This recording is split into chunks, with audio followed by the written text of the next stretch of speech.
عليكم ورحمة الله وبركاته. ازيكم حبايب قلبي؟ عاملين ايه؟ كل سنة وانتم طيبين كده بمناسبة شهر رمضان.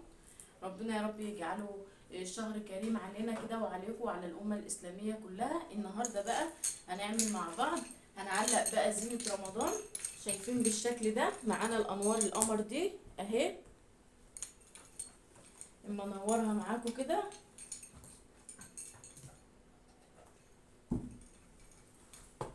على هيئة فوانيس كده وجامع بالشكل ده كده اهي.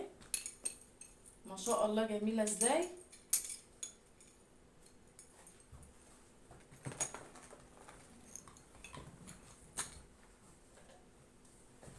ومعانا كمان الحبل ده كده برضو بالشكل ده كده، اللي هو برضو على شكل نجم وهلال كده بالشكل ده كده اهو. بس هو ايه متعقد في بعضه كده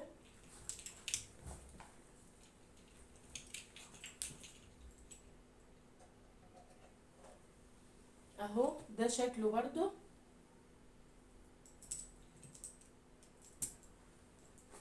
ده الزينة بتاعتنا النهاردة. ومعانا برضو المناديل دي كده اهي برضو بالشكل ده كده اهي، هنعلقها برضو. ومعانا برضو الفانوس القمر ده برضو كده بينور برضو. وطبعا معانا الطبلات القمر دي برضو، ولادي برضو كده عاملينها بالشكل ده كده اهي. شكلها جميل ازاي اما اقرب لكم. ده احنا اللي عاملينها. اللي عاوز بقى طريقة عمايلها يبعتلي في التعليقات وانا هرد عليه.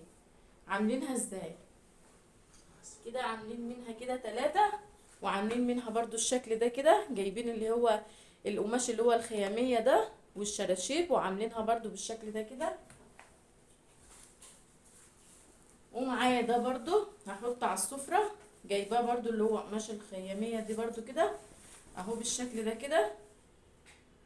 هحطه بقى على السفرة برضو وهوريكم شكله عامل ازاي. وطبعا ما ننساش في الاول وفي الاخر يا حبايبي اللي هو شهر العبادة كده والصوم. معانا السجادة القمر دي كده برضو اهي، عشان نعمل ركن كده برضو للصلاة. السجادة بالشكل ده كده اهو. ومعانا السبحة القمر دي كده برضو زي ما انتوا شايفين.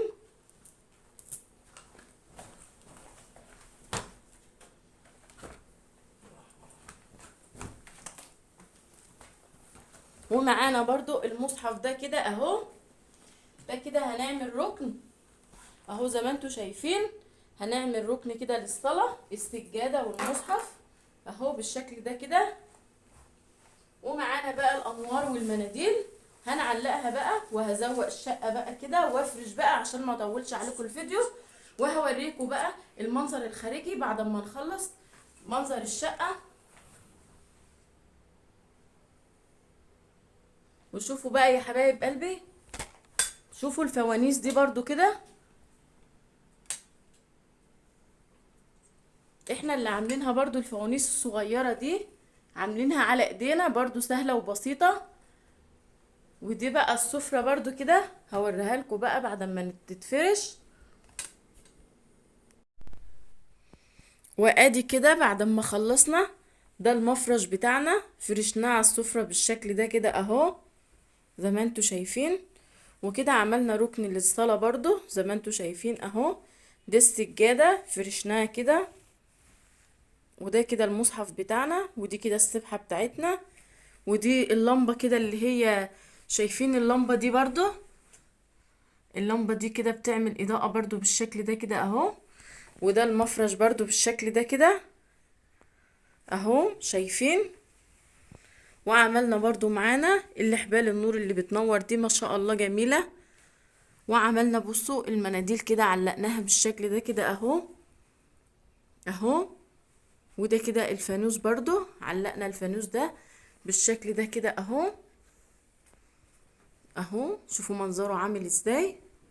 وعملنا برضو النور برضو اللي هو ده بسرج احمر كده. وعملنا كده مناديل برضو بالشكل ده كده اهو.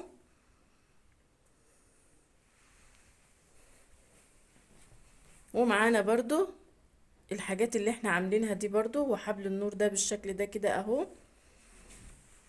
وفرشنا برضو الحافظات القمر دي بالشكل ده كده. لو عجبتكم بقى ابعتولي في التعليقات اهو بالشكل ده كده. دي الصغيرة كده في الطرقة ودي الكبيرة. وده كده كان شكل حاجات رمضان بعد ما علقناها. كل سنة وانتوا طيبين. ده كان شكل الشقة بقى بعد ما خلصناها. لو عجبكم الفيديو ما تنسوش اللايك والاشتراك والكومنت الجميل اللي بيسعدني كده منكم وبينورني. وكل سنة وانتوا طيبين ورمضان مبارك علينا وعليكم، وربنا يجعله شهر مبارك. لو عجبكم الفيديو ما تنسوش الاشتراك واللايك والكومنت الجميل يا حبايب قلبي. مع السلامة، اشوفكم على خير في فيديو جديد.